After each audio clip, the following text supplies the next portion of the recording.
Welcome back to Just Chattin', and this is the series of videos we do on Thursday and Sunday evenings just for our own amusement. And I have a cat in my lap.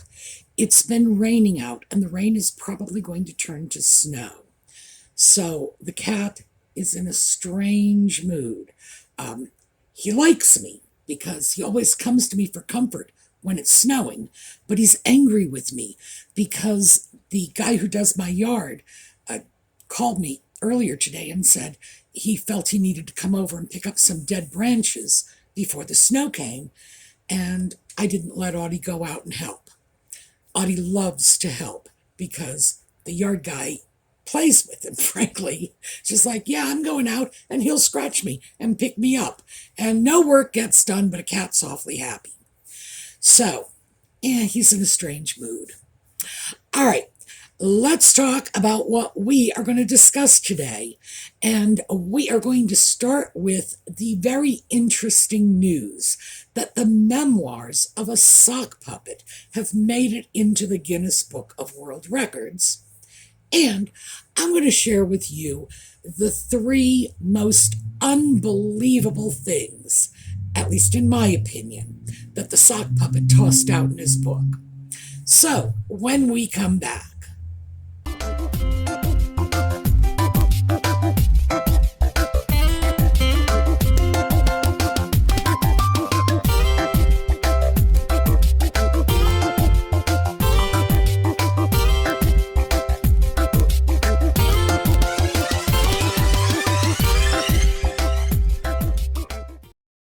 So let's start with the sock puppet in the Guinness Book of World Records. Now, I expect there are a lot of world records this moron has broken, but not the sort we'd be bragging about. However, his book has sold really, really well. Now, this shouldn't surprise any of us. I recently looked up the top-selling memoirs / autobiographies of all time. And guess what number one is? It's Green Lights by Matthew McConaughey. Now, no disrespect to Matthew McConaughey. I'm sure we will all recall, with great pride, just as Americans, the wonderful and generous work he did in Uvalde, his hometown, after the shootings. Bless his heart for that. As far as I'm concerned, he can do a lot of evil in the world, and he still gets a pass from me just for the terrific response he made to Uvalde in their hour of need. So, nevertheless, let me mention two other books that hit the top 10 of all-time best-selling memoirs, but did not make it to the top spot. I Know Why the Caged Bird Sings by Maya Angelou. Night by Elie Wiesel. Now, those are two books that, in addition to finding them on the top 10 list of memoirs / autobiographies, you are going to find on required reading lists at places like Harvard. These are important books. They are significant books.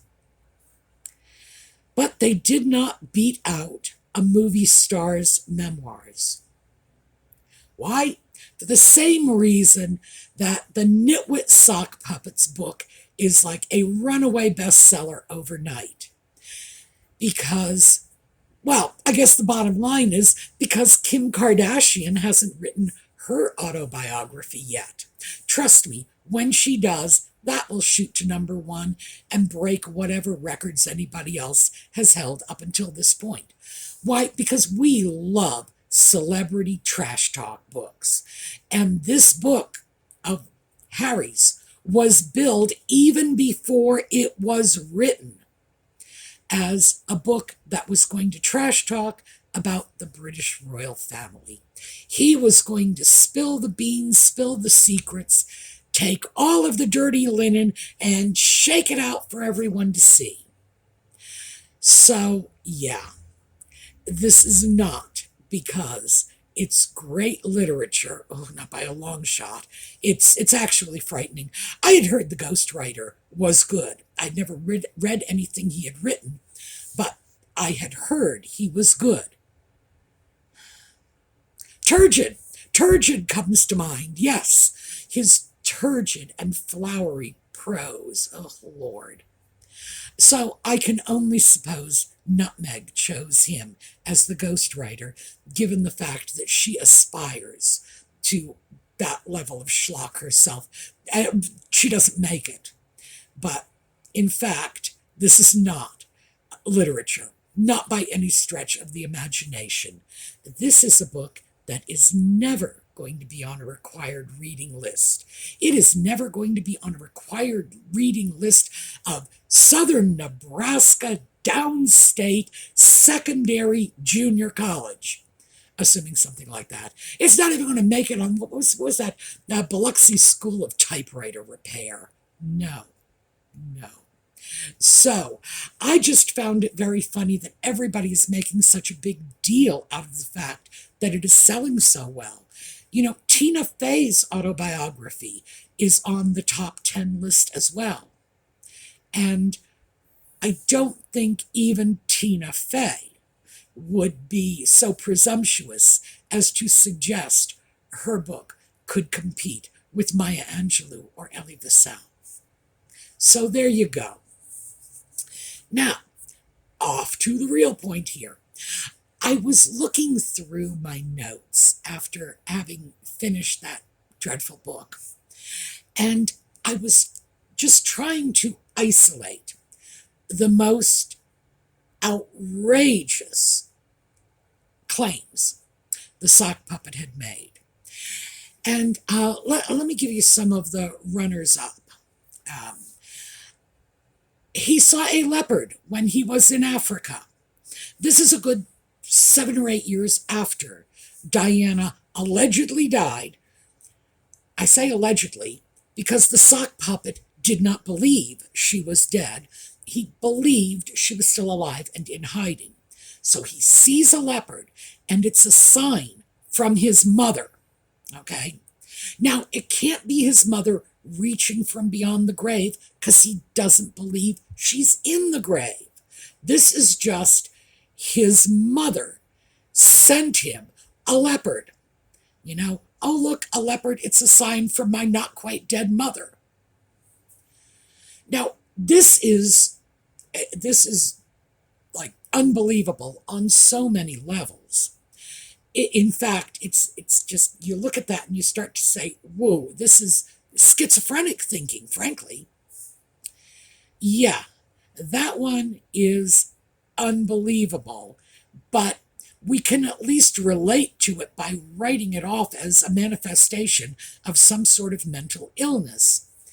Harry clearly thinks Diana is, I guess, some sort of deity, some godlike figure.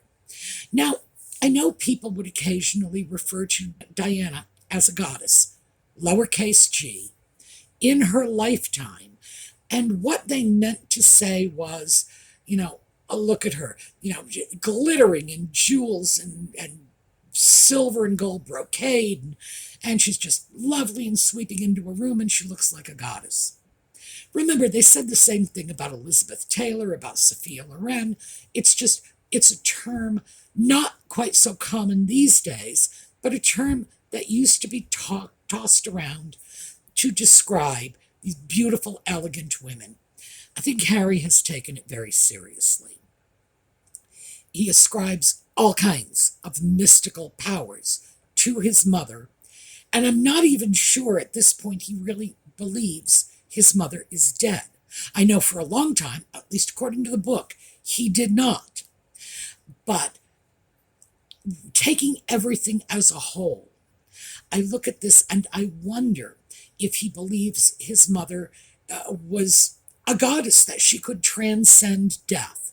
You know, yeah, pretty freaking unbelievable. And of course, if Diana's God, guess what that makes her son? Yeah, I know. In the words of his wife, well, if that's your assumption, I have to say it sounds pretty fair to me. Yeah, there are some significant problems in Harry's relationship with his mother. So that, though, is a runner-up. I wanted to just take a look at a few of the utterly unbelievable things he said, the kinds of things that you could go to a school child, tell them this story, and they'd be scratching their heads saying, yeah, sure. And interestingly enough, my top three contenders are all revolving around the wife. So let's start with Diana, because she's got to be part of this, you know that, with Diana in front of the Taj Mahal. Now, apparently Nutmeg was going to India, and Harry cautions her against getting photographed in front of the Taj Mahal. Well, Nutmeg, all wide-eyed innocent, says, why? Because she's never seen that picture of Diana in front of the Taj Mahal. Harry knows when she says this is proof that she has never Googled his family, that she knows nothing about him, nothing about his mother, nothing about the British royal family at all, because she says she's never seen that photo. Now, of course, we all know, because her friend Nanaki Pretty said that she had a book on Diana, and in fact, I'm not sure, but I do believe one of the dust jacket photos for that book, I don't remember if it was the front or back, did have that picture on it. Doesn't matter. Everybody's seen that picture. No one has not seen it. I marveled at the extent to which Nutmeg was able to suck Harry into this bizarre myth that she had no idea who he was. Oh, are you a prince? Of what country? Oh, meanwhile, in I swear to you, it's like practically the same paragraph as he's relating these stories. He's saying that she was so intelligent and cultured. It's like, no, frogs living under rocks know more about who Harry was than Nutmeg was willing to admit she knew. So that was number one. He claims the wife has never seen that picture of Diana. Really? Number two, when he introduces the wife to the Queen, remember that whole medieval curtsy thing that she reenacted? The Queen was with Eugenie and Andrew. Now, Nutmeg has allegedly known Eugenie for some time prior to this. When they leave the meeting, she says to Harry, who was that aide sitting next to your grandmother and holding her handbag? He says, that was her son, Prince Andrew. And Nutmeg had no idea who he was. Now, Andrew is an extremely well-known person, especially if you've been living in a Commonwealth country for the previous 7 years. Even here in the U.S., he's identifiable. And he certainly was even prior to his unfortunate scandals of recent years. Furthermore, she knew his daughter, therefore knew his daughter was a princess, the grandchild of the Queen, therefore the child of a prince. What, she didn't know who Eugenie's father was? She had no idea what it was in the relationship to the Queen that made Eugenie a princess? Her father was a prince? It didn't dawn on her? No. That one is just, I'm throwing it into the top three simply because it defies common sense.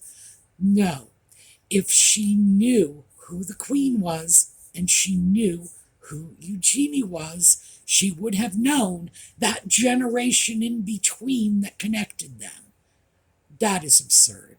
Once again, Harry says this is proof positive that she never Googled the family. She knew nothing about them. She is just so innocent. How could anybody think she was going out with him simply because he was a prince? It's like, oh, Lord Harry, I got this bridge in Brooklyn, very low mileage. I'd love to sell it to you. It's like, he is so stupid and so gullible and so willing to throw that out before the entire world. It's just considerably more than I can wrap my head around. So I think the third most unbelievable claim he made was when he invited Nutmeg to join him in Botswana. So they go to Botswana. Now, she has gone there, presumably with the notion in her head that they are going to be staying together. This is sex in Botswana. Furthermore, they had 2 previous dates, both at Soho House, that he has already described in the book before he gets to the Botswana trip. And they are just snogging in the middle of this semi-private club. In other words, anybody can walk by, the waitress can walk by anybody, and they're just playing tonsil hockey. All right. And she is approaching 40. We know for a fact that she's been married at least once before and that she was living with someone. And I'm not going to touch that timetable because I think the Royal Grift's done a great job already. She was living with someone at the time that she had taken up with Harry. So he describes this scene in Botswana after waiting a respectful period of time.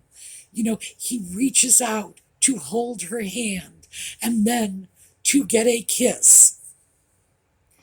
He makes it sound like he is courting a choir girl from the local church. Oh, I'm sorry, a 14-year-old choir girl from the local church.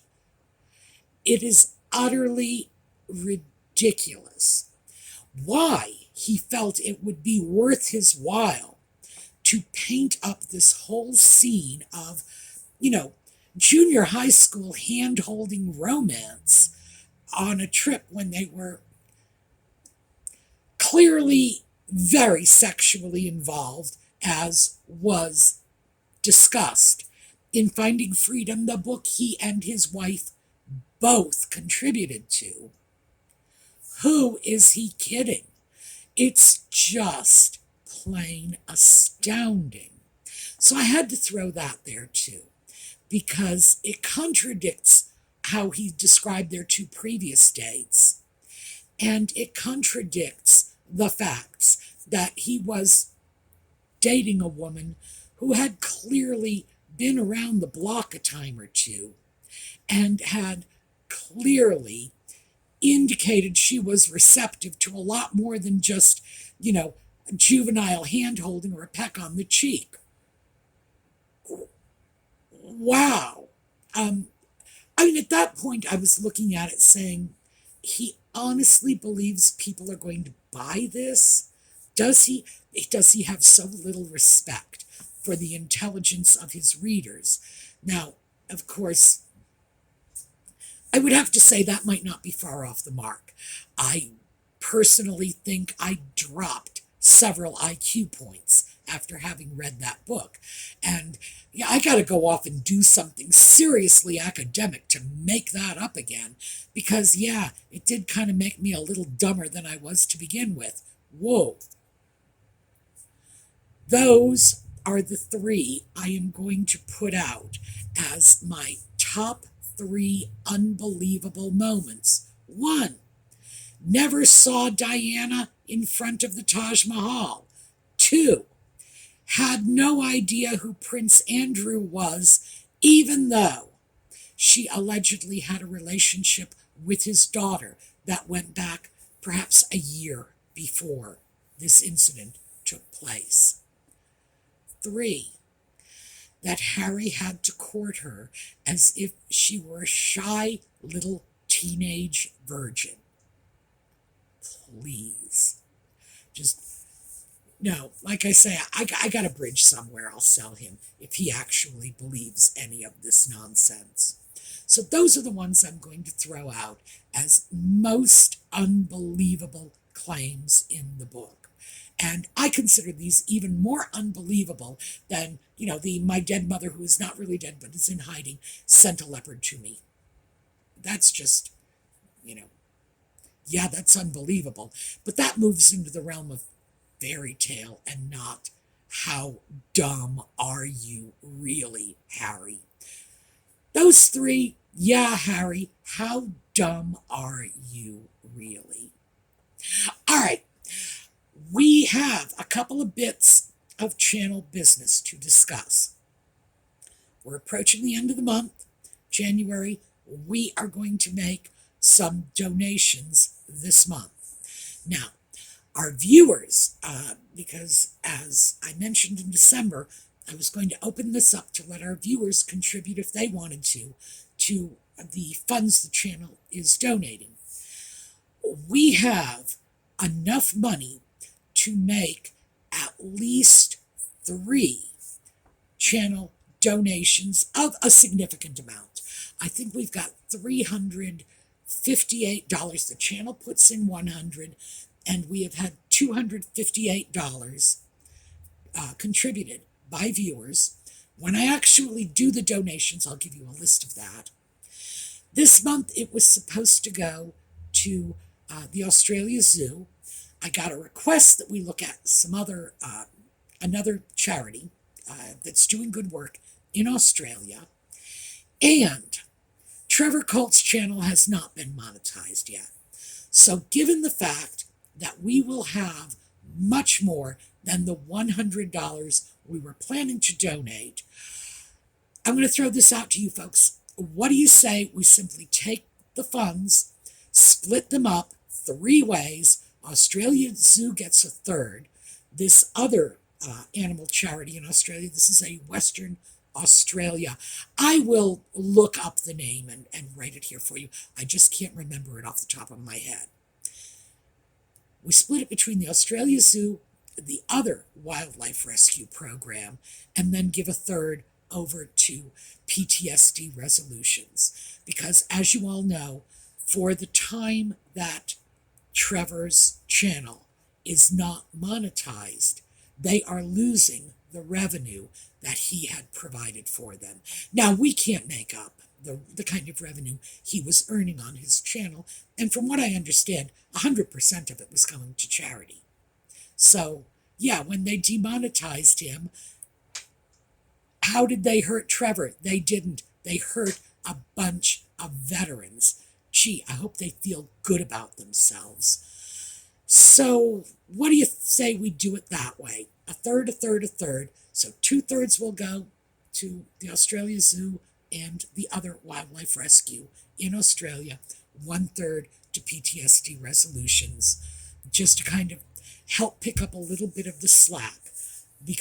And to show solidarity, I have to say that too, to show solidarity, because I think we all believe that what happened to Trevor's channel was wrong, that attacking the channel revenues, because you don't like what he's saying, is only hurting veterans suffering from PTSD. It's only limiting the amount of services they will get.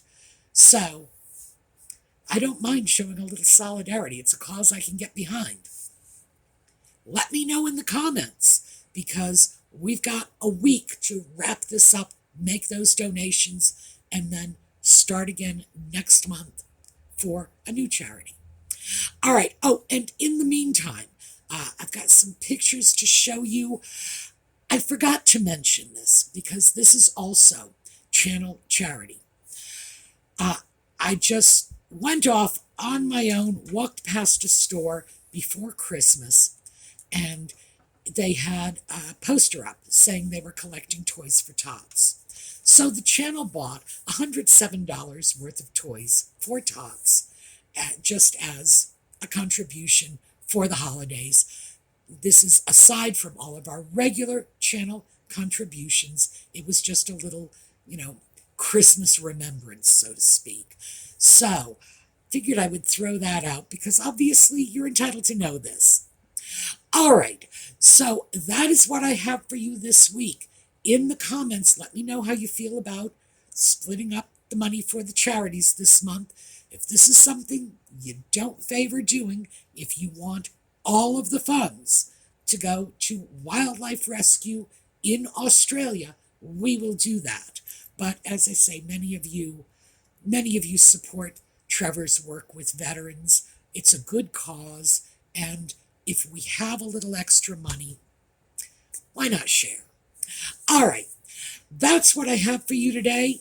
We're going to take a look at a slideshow on the way out. I will see you all next week. Meanwhile, have a terrific day.